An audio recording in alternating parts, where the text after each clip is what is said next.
All right, welcome back, ladies and gentlemen, to George Croft's American Music Show. Today, we are diving into the life and career of Gordon Lightfoot, so stick around. All right, but first, I've got some dates coming up, so come on out and see me. November 11th, I will be at Harrah's Ione, and I've got some other dates to be announced soon, so watch out for those on my website, georgecroftmusic.com. All right, we've got a new music alert, ladies and gentlemen. My latest single, High Sierra Coming Down, has just dropped and is available wherever you get your music. So go ahead and check it out, send it to a friend, and remember that's High Sierra Coming Down. We are also brought to you by Tyler & Co. Marketing, providing top-notch photography and videography services to Northern California. Tyler & Co. is your one-stop shop for social media content, product videos, commercials, promotional videos, and best of all, weddings and events. I dare you to take a quick scroll down their Instagram page at Tyler & Co. _marketing and tell me it doesn't look like a Hollywood production. If you want people to ask you who the executive producer of your wedding was, call Tyler & Co. If you want it to look like you got paid just to be in your wedding photos, call Tyler & Co. If you want the video of your first dance to look like it qualified you for the Screen Actors Guild, call Tyler & Co. And best of all, your future father-in-law is going to forgive you for everything, when he finds out how much money you're saving him on this wedding by using Tyler & Co. marketing to capture your big day. So visit tylerandcofilms.com for all your photography needs. That's tylerandcofilms.com.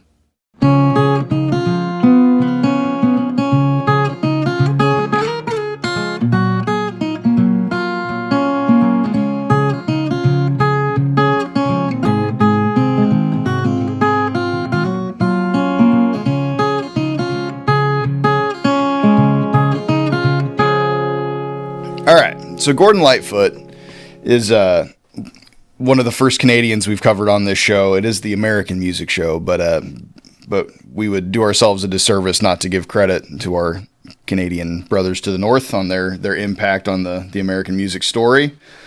And this is also the first episode in November where it's going to land right around the 50th anniversary of the wreck of the Edmund Fitzgerald, which was a really cool story. We'll get to that later here in the episode.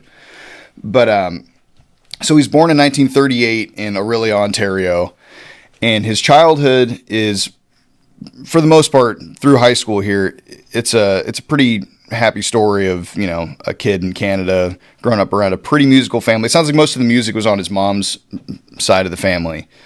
But he picks up guitar really early on. He's playing drums and piano, and he's kind of a multi-instrumentalist. And he starts writing his own songs really early on here. And he ends up, you know, winning some talent contests in high school, and kind of by the time he graduates, he knows he's doing music. Like, he doesn't really have a backup plan here.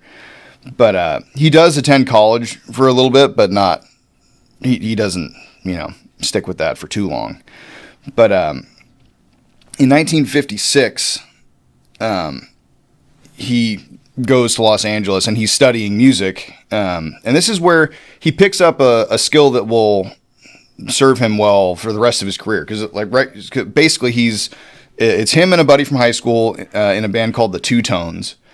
And while he's, you know, at the tail end of this, because they return to Toronto, and that's kind of where they get their start. But right before that, he had been going to college in the U.S., and this is where he learns to, like, notate music. So he's writing out his own sheet music, and he's making side money writing up sheet music for other artists. And so he gets a real, like, professional edge on the, you know, composition front here. And he'll use that the rest of his career. And because he's writing, he can write the sheet music for multiple different instruments, and, like, you know, he can kind of compose things together for, you know, some really complex musical numbers that'll come up in the future here.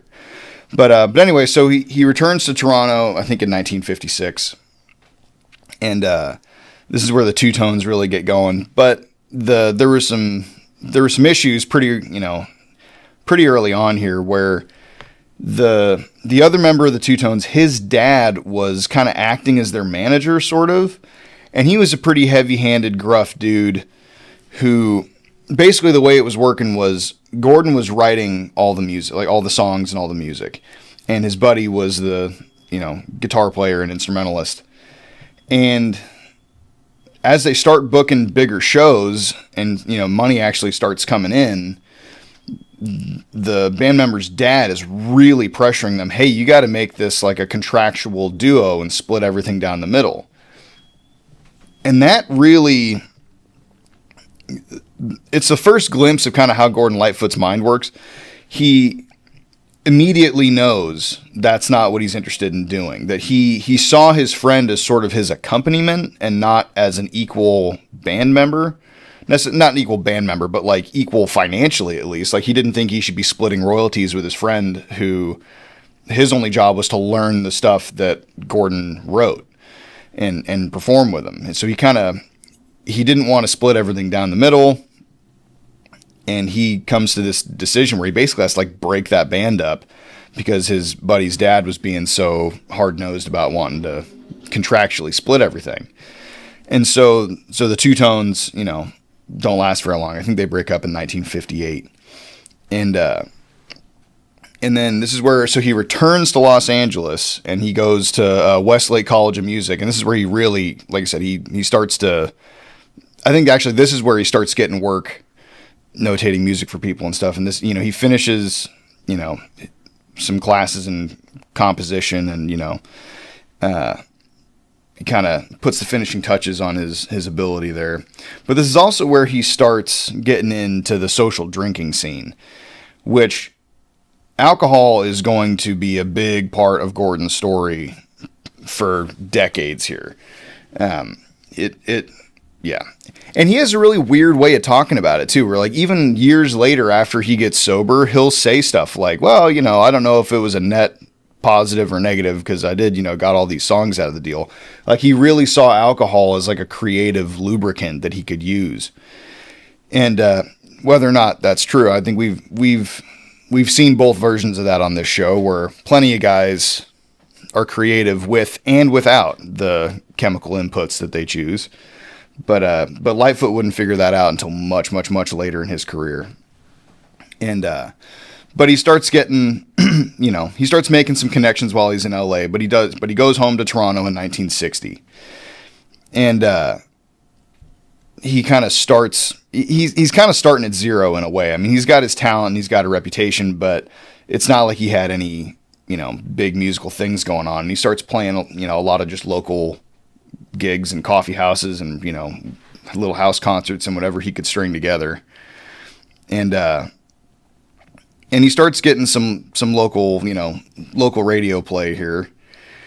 But, and then in 1963, he gets married for the first time, to a lady, named Britta Eliasson. She's Swedish. I'm sure I'm saying that wrong. But they get married, and they have 2 kids, but it's rocky kind of from the jump. I mean, his drinking was already enough of a problem to strain that, and then he's starting to be gone more because he's getting more gigs, and so that marriage is kind of strained from the jump here. So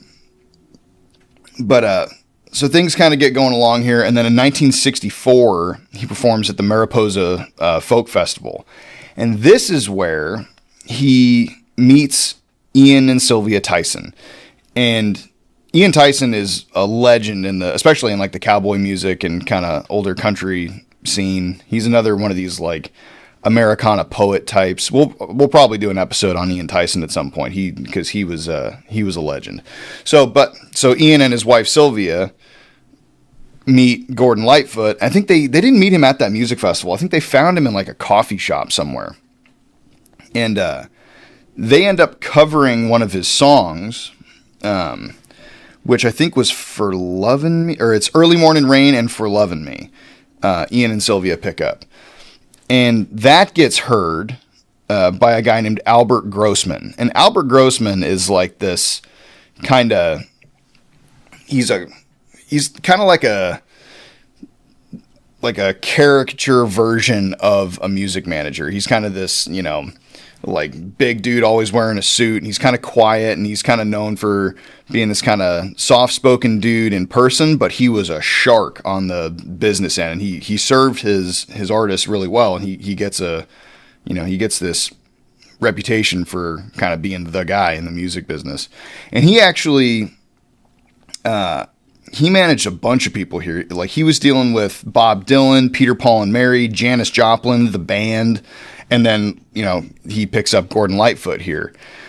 And that kind of gives you the idea. Like, suddenly Gordon Lightfoot is playing from coffee shops through Ian and Sylvia Tyson. He ends up around this caliber of artists. So this is where, he gets to meet Bob Dylan, and, Peter, Paul and Mary cover some of his songs. And he's around the band, which, is, they have their own awesome story. But this is also where I think the band, we're going to jump, I don't want to jump too far ahead in the timeline here. But I think through her involvement with the band is where Gordon Lightfoot meets Kathy Smith. Because she was kind of in that same scene, and she'll become a big part of the story here in a second. But this is where his career really starts to kind of take off here. Is 65, 66 in here. And he starts booking pretty big venues. And he's just endlessly writing, and he's cranking out new songs all the time. And he's also, like I said, similar to Chris Christopherson, he is not afraid of political issues. Like, he likes to support whatever underdog cause is coming around. He did say that he tried to stay away from like directly political stuff, because especially on the American scene, because he felt like as a Canadian, it wasn't his place to comment on specific political happenings, but causes that were more global, he would dive right into. Like, he did a lot of work for Greenpeace and, a bunch of other stuff. And so he writes Black Day in July, and that was kind of a nod to like the MLK assassination.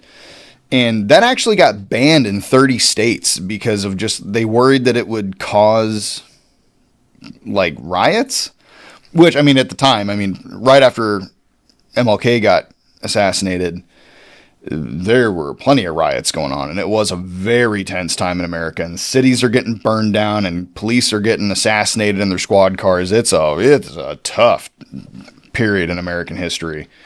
And so, like I said, 30 states or something banned Lightfoot's song that they felt struck too much of a nerve at that stage. But and then in 1969, he gets his first Juno Award for top folk singer. Now, he gets a string of these Juno Awards and doesn't accept them for a whole host of reasons, I guess. But he's kind of like racking them up while not really acknowledging them. And let's see here. Into 1970, he gets If You Could Read My Mind. And that hits number 1 on the Canadian charts. And number 5 on the pop charts, I think. And the other thing about Lightfoot, if you go back and listen to his songs, he has a way of writing that is just so on the nose with his personal struggles at the time. Like, because he's kind of like, he's married, but he's, having affairs on the road. He's just doing the rock star thing. He's drinking a ton, and he's not really inhibited by what you might think of the standard morality of the time. And, but as he's doing that, he's writing about it. And so as his marriage is falling apart, he's, you can kind of track his life's tragedies through his songs. And, there's a couple other writers like that, that are even working today. Like Evan Honer's, some of his new work coming out now is like, you listen to some of those songs and you just think, man, I bet Thanksgiving and Christmas must kind of be, because you're around these people you're writing these songs about. but God bless you, because they're great songs. But anyway, so that's Gordon Lightfoot's style also. He's just writing about whatever is coming to him. And he receives, let's see here. So, and he's releasing albums, all through here. He releases If You Could Read My Mind, the album, If You Could Read My Mind, in 1970. And then Bob Dylan covers Early Morning Rain, kind of all through here. So he's really, like I said, his career is just catching a tailwind, and he's doing great.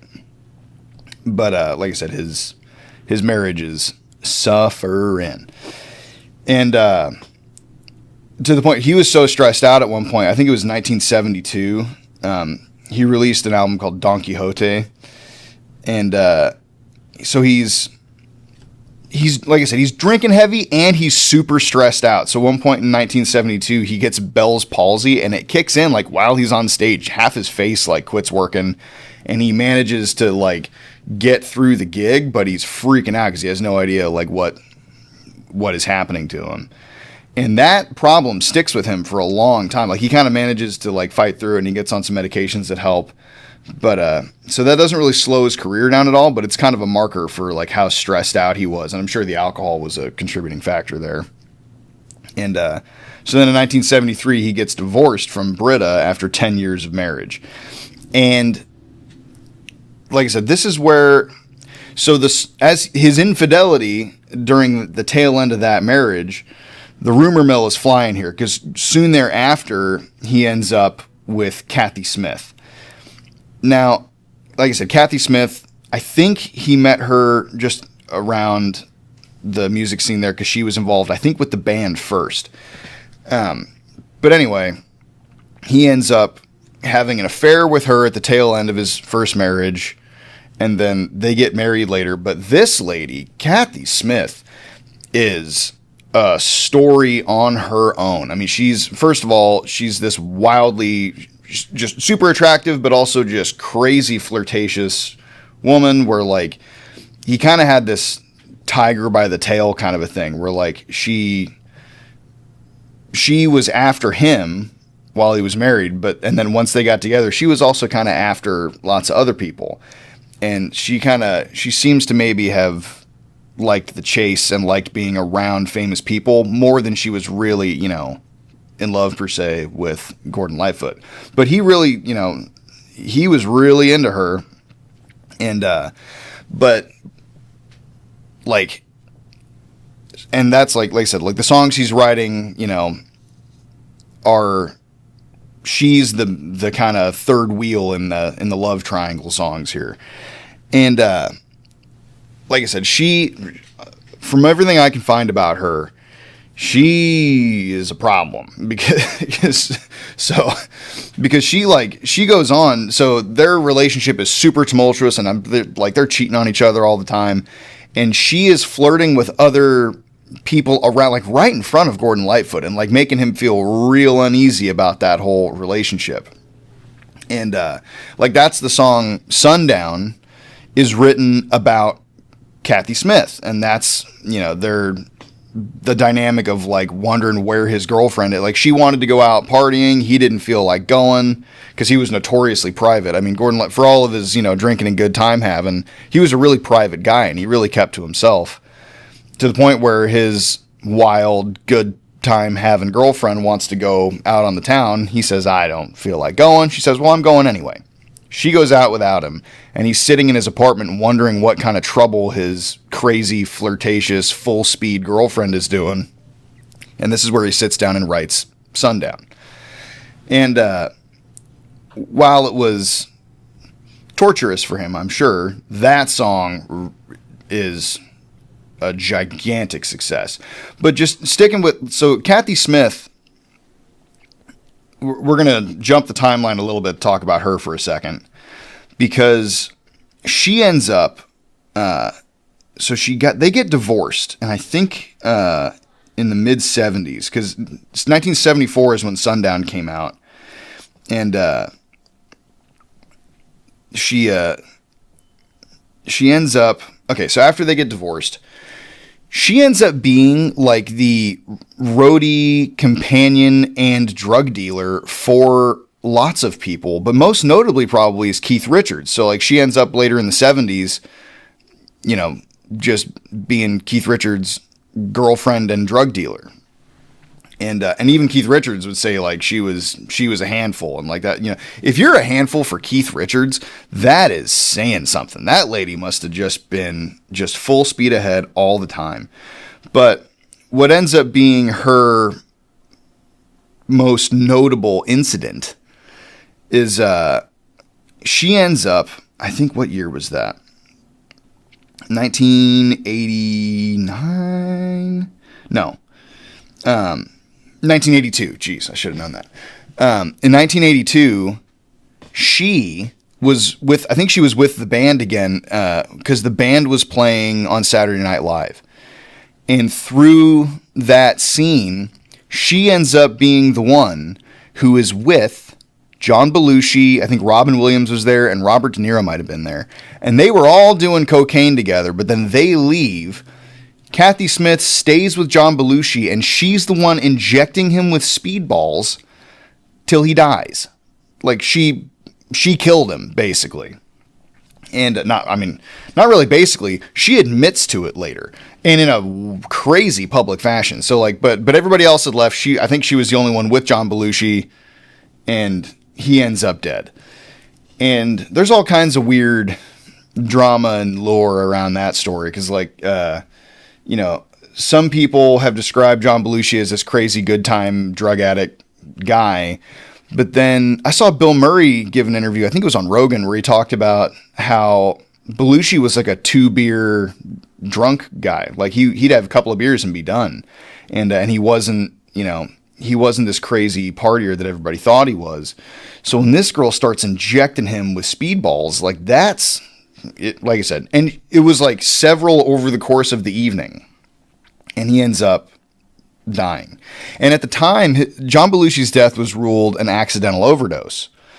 But she apparently, after being, I don't know, eaten up by guilt, I guess, or just, I don't know what would possess her to make this next move here. But I think it was in 1985.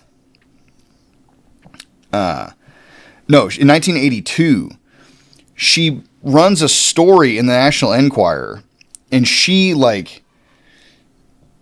sells this story for $15,000 to the National Enquirer.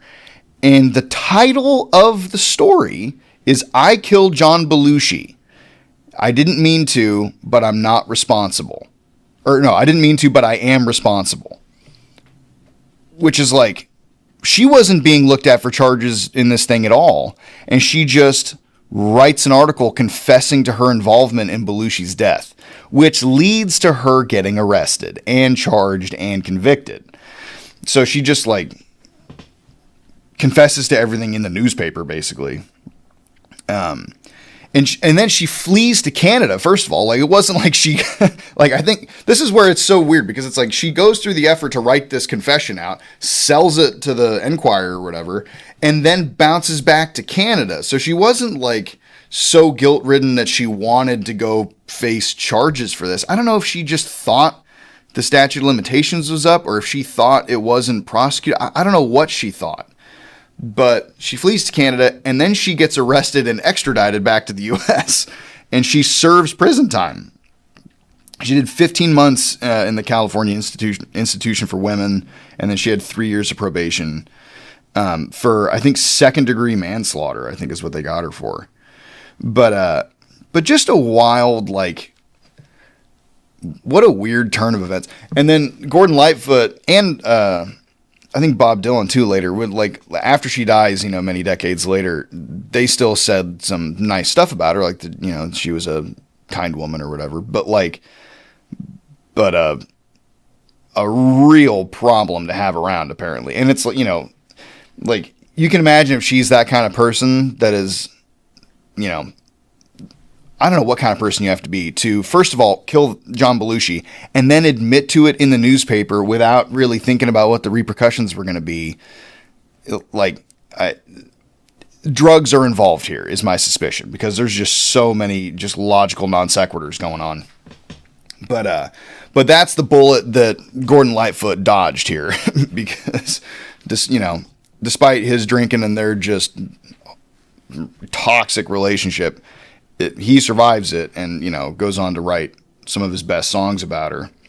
But anyway, so this is 1975. He said we're back on the Gordon Lightfoot timeline here. 1975, he releases Rainy Day People, also about Kathy Smith. And then, this is where he starts getting warnings from doctors about his drinking. Like, it's a real issue here. Now we get to 1976, which actually it was 1975 where he writes The Wreck of the Edmund Fitzgerald. And for whatever reason, in the last 5 years, The Wreck of the Edmund Fitzgerald has experienced this like wave of new interest on TikTok and Instagram and everything else. Like every November, you'll start seeing the Gales of November videos come flying through, and I'm guilty of it. Like it's fun for me. Like I love that stuff. But Gordon Lightfoot basically he just saw an article, I think in Newsweek, and from this I'll read you guys the entire article here. It is not long. Like the song is pretty much longer than the article that was written about it. But you'll start to catch, you see Gordon Lightfoot's songwriting brain. You see exactly what lines he grabs out of this article. And, but because it was a true story, it was this, cargo ship that sank in Lake Superior. And, it was a giant, it was a big deal for that community at the time. But so this is Newsweek from November 24th, 1975. November 24th, 1975. It says, according to the legend of the Chippewa tribe, the lake they once called Gitchagumi never gives up her dead. Which is he just grabbed that line right out of the article. That's and it says, modern-day mariners of Lake Superior know the legend has some basis in fact. Fitzgerald and its 29-man crew had vanished without a trace in a nighttime torrent of slashing winds and waves on Lake Superior. When the Edmund Fitzgerald steamed from port at Superior, Wisconsin on a sunny Sunday afternoon, the huge $7 million vessel seemed adequate to weather the worst of storms. It was one of the largest ships on the Great Lakes, and its skipper, Ernest McSorley, 62, was a veteran of 44 years on the lakes. But the next day, the storm hit Lake Superior and the Fitzgerald. Lake Superior and the Fitzgerald. By evening, the ship was rocking through 30-foot waves. Captain J.B. Cooper remembers only that he lost sight of the Fitzgerald's running lights, and that the next thing he knew, they were off the radar screen. What actually happened may never be completely clear, but experts believe the ship was probably riding two separate waves at once, one at the bow and one at the stern, and that the unsupported weight of its 26,000-ton cargo, also a line from the song, he mentions 26,000 tons. Oh no, I'm going to have to catch an ad here. Gosh dang it. But you can start to see, like I said, it's a quarter of a page article from Newsweek, and Gordon Lightfoot is just taking notes and writing down details and stitching it all into a song. And, let's see here. It's a unsupported weight of its 26,000-ton cargo of taconite iron pellets cracked the ship in half, driving it to the bottom in a matter of seconds. At considerable risk to his own ship, Captain Cooper tried to search for survivors, but when the weather cleared, there were none in sight, nor any sign of the ship itself. An intensive search the next day turned up only a few empty rafts, some life preservers, and an oil slick. In the lake's 50-degree water, Coast Guard Commander Charles Mildrant said a man could survive only for a few hours at best. The aftermath was all too familiar. Relatives of the missing men gathered in Sault Ste. Marie, Michigan, to wait forlornly. Sailors banded in small groups and spoke quietly of previous November shipwrecks on Lake Superior. And in the stone 126-year-old Mariners Church in downtown Detroit, a minister offered prayers to the lost seamen and tolled the church bell 29 times in grim tribute to to the unslacked furies of Lake Superior. That's the entire article. And Gordon Lightfoot takes that and runs with it.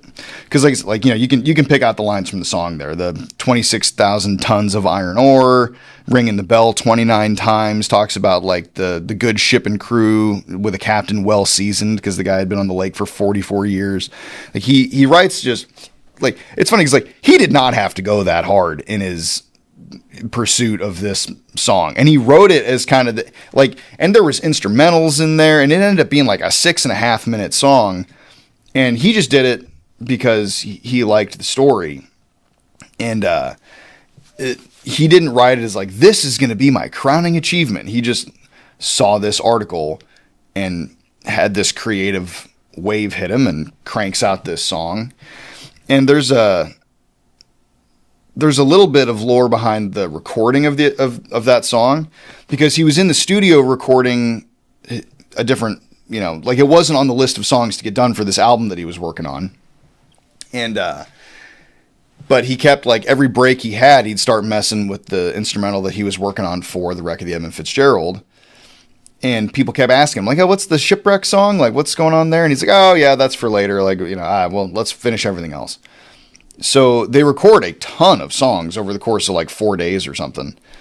And, but they keep coming back to that instrumental that he was playing with. Like, and then, so when they finished, I think they finished on a Thursday or something. So it was like earlier than they had kind of expected, despite the crazy number of songs they did.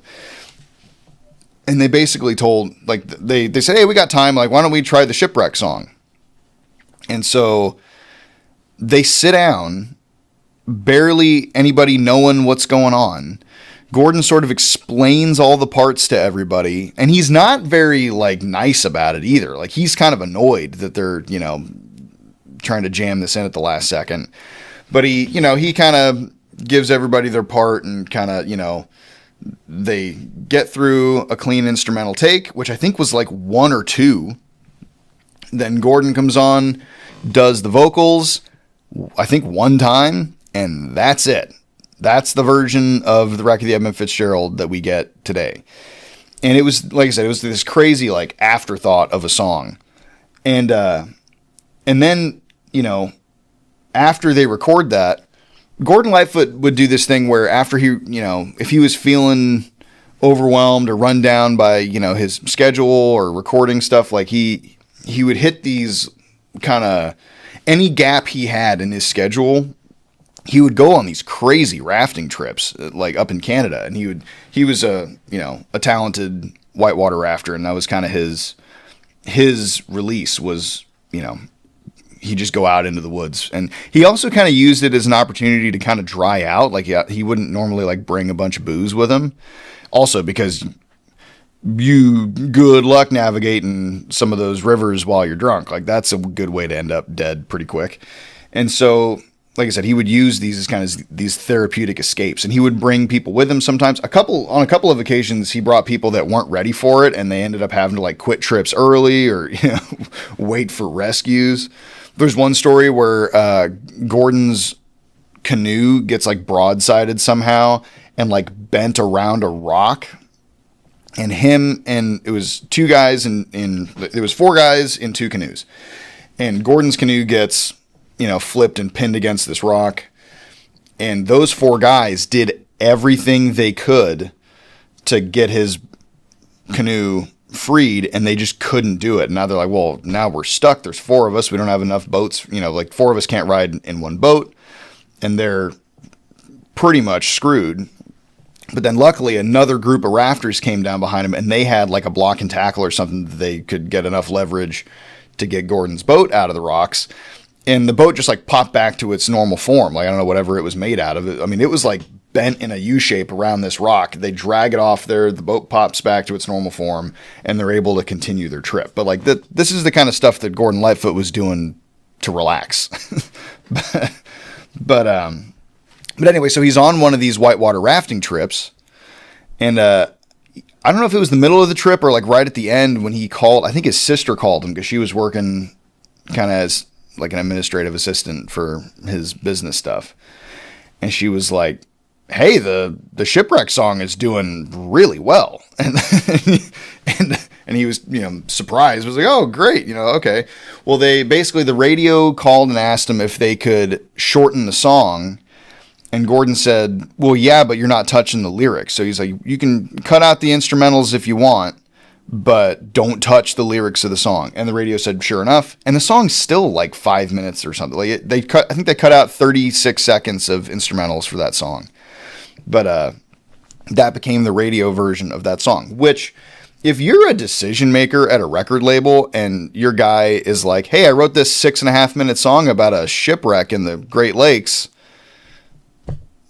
you're not thinking in your head like, that's our next single. You're thinking like, nobody's going to put this on the radio. Like, what are we doing here? Like, that doesn't fit any of the normal molds for this deal. But it became, first of all, it was a huge hit in the community around the Great Lakes because that event had been so significant to everybody. And they appreciated how much detail Gordon had put into that song. So it really got going. And, I think he became like an honorary citizen of, it might have been Detroit, because of that song. And so, like I said, that song takes off and does great for him while he's, kind of in the middle of his career here. And, it's a real high point for him. That being said, his alcoholism starts to catch up with him again. These little river rafting trips were not enough to solve the major problem here. And it's because in 1978, he actually passes out mid-show and just from drinking. And it does not get better from there very quick. But he starts doing his best to kind of cut back. Like he switches to wine instead of hard alcohol, but like that doesn't stick very long. And he's quickly just right back in it here, and it's killing him. And but he's racking up awards still. I think 1980 he gets Canadian Male Artist of the Decade, which that's cool. And then he gets an award. I think it was a radio station, CHUM-FM. They give him they do like a Gordon Lightfoot Day award thing, and when he accepts that award, he's like smashed. Like it's clearly a problem, and so that starts to kind of wear at his reputation a little bit, and he's doing things like he starts to get this reputation as kind of a nightmare on stage. Like he's getting drunk during shows and like fighting with audience members, like yelling at people and getting in arguments. At one point there was a guy, we're kind of all over the timeline here. Like none of these events are like in order necessarily, but some stories of Gordon Lightfoot on stage having a drinking problem. You start running into things where like at one point an audience member is like yelling out a request that Gordon had no intention of playing. Like that wasn't part of their set list at the time. The guy is so insistent about it that Gordon is like yelling back at him about how we're not doing blah blah blah blah. And it gets to the point where Gordon stops the show and he's like, I'm out of here, and like leaves a packed room and just because this guy pissed him off, and ends his show. And then everybody's all booing and upset. The promoter manages to get Gordon to go back on stage after almost everybody had left. There was like 20 people or something, but Gordon ends up putting on like this private show for them and does like 6 more songs or something. It just kind of gives them this like little intimate show, which was like as much of a rescue of that situation as he was going to get. Cause like I said, he was just being an absolute hellion. He was yelling at guys about the sound. He was yelling at guys about the lights. He was swearing at audience members mid song. He starts getting real, like anytime like he's talking about his, charitable causes that he's supporting, he's going in these just like swear-filled rants about, the politics of that at the time. And it really starts to kind of turn his audience off, and he starts getting some bad reviews. And Gordon Lightfoot was, like, for all of his talent, he was pretty thin-skinned when it came to negative feedback. Like, he did not, like, every negative review he got, it hurt him. And he would like remember, the guys that wrote these things about him. Even if they wrote nice things later, he didn't forget this kind of thing. And in 1983, he's hospitalized for acute gastritis and internal bleeding, and this is where he does his first. Actually, I think this might be the only time he actually goes to rehab. He does a 30-day rehab in Toronto, and then he ends up with this doctor that kind of had an unconventional way of going about stuff. So it doesn't seem like Gordon Lightfoot ever really like commits to sobriety in the same way that you hear most people do now. Like he ends up in AA meetings and kind of following that program for a little bit, but he's not like, he's just trying to stay alive. He doesn't really like fully commit to the kind of the culture of sobriety and of AA and these kind of things. He doesn't talk about going to meetings. He doesn't talk about his successes or temptations or anything like that. He relapses 6 months in, which, the doctor he was working with actually seems to have handled that pretty well, because he goes to the doctor and the doctor pulls out his prescription pad and starts writing him a prescription for this medication that I can't remember the name of that medication, but it basically makes hangovers unbearably bad. And because like basically when he relapsed, it wasn't like he went on some giant, it wasn't like months of this. He relapsed and then was drinking for like, I think it was like a couple of weeks or something. It was because he quickly went from, he was singing in a bar and there was a bottle of like rosé and something else on the table. And then he slips up and drinks half of each bottle right there at his dinner table. Then because he did that, he's already off the wagon. What does it hurt to go back to his Irish coffee before gigs? He starts doing that again. Next thing you know, he's off the wagon, getting hammered again. But he pretty quickly goes back to his doctor and tells his doctor what happened. He's like, hey, I've slipped up and this is where we're at now. And that's where the doctor starts to write out this prescription for this medication that is just going to ruin his day. And Gordon Lightfoot's like, please don't do that. Like, I think I've got it. Like, I won't drink again, but like, please don't make me go on this medication. And the doctor goes, all right, Gordy, like, but kind of puts his pen down. But he sort of like made that threat of like, if you're going to keep doing this, you're going to have to take this medication. It's going to suck even worse. And so Gordon pleads with him, and the guy's like, all right, but that's kind of what's coming next here if you don't get your act together.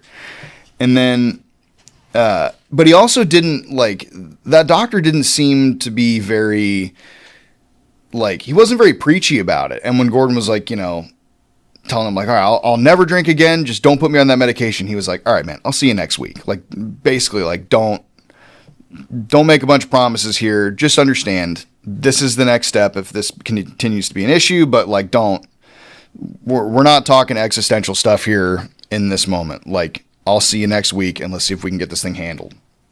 And that does seem to work. And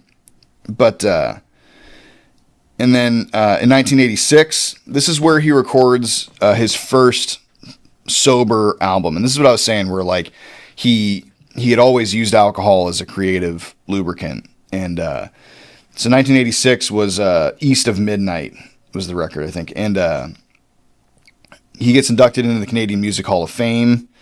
And, this is where you start to see him on stage sober and like, I think he gets like teared up at that speech, and he's really kind of leaning into it now. And he's realizing, how much he had kind of been hurting himself unnecessarily. Like, it clearly didn't hinder his creative process at all. Although he did say, he was like, oh, I did it just on cigarettes and coffee, which is like, that's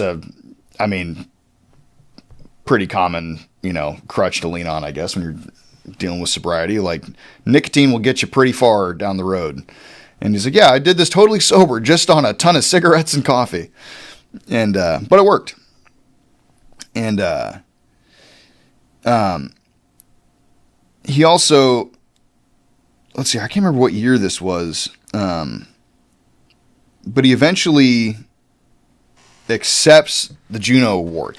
Now, this is where I didn't do a great job of covering this so far, but Lightfoot and Bob Dylan had a really interesting relationship where like they were both big fans of each other, and like they were professionally, anytime anyone asked them what they thought, they were kind of each other's favorite songwriter. And but they also had that kind of competitive nature where they didn't perform together. They weren't that buddy. They just respected each other as artists and songwriters, but maintained a little bit of professional distance.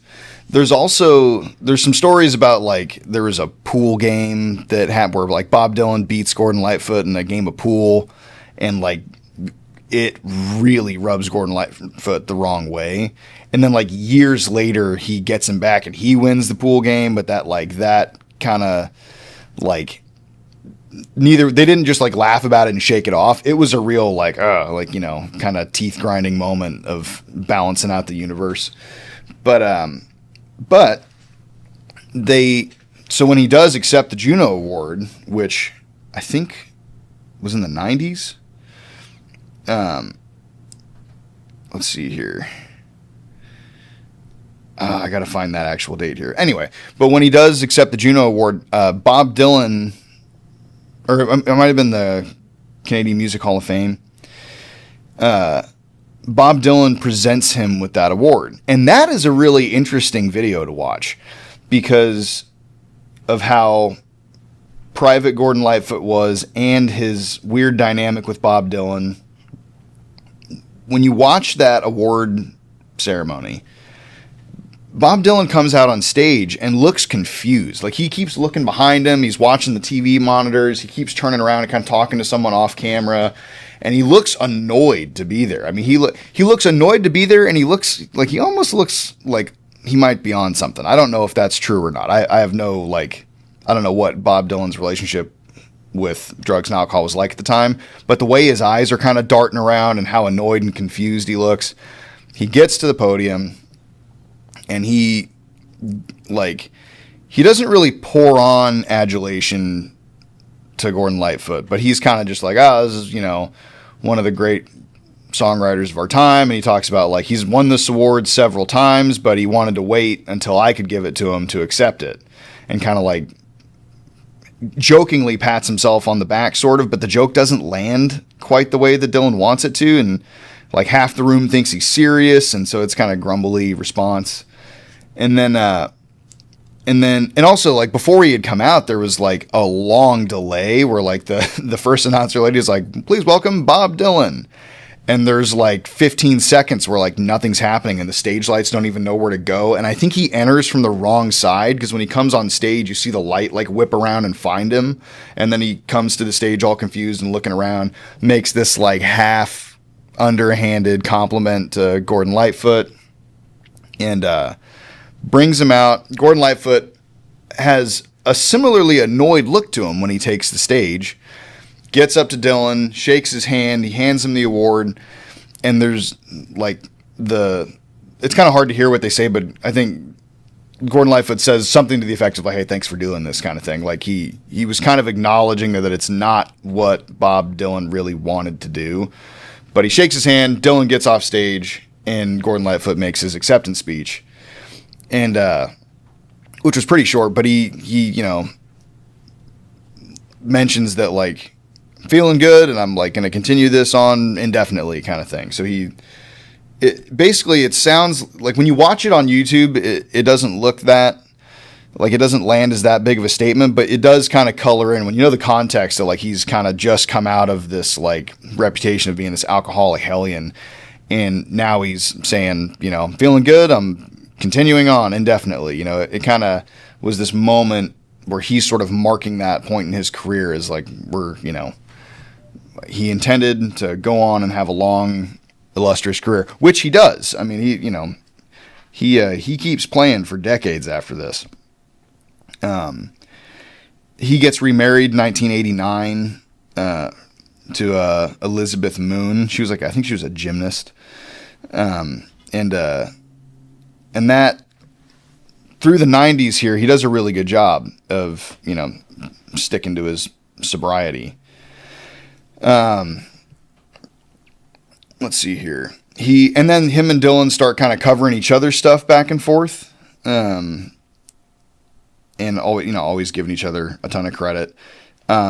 Same thing with Ian Tyson. So like Ian Tyson starts covering Lightfoot songs. Lightfoot's doing some of Ian Tyson's songs. They kind of maintain a similar, friendly relationship. There's a little bit of rumors about like Ian Tyson feeling jealous about Gordon Lightfoot's success.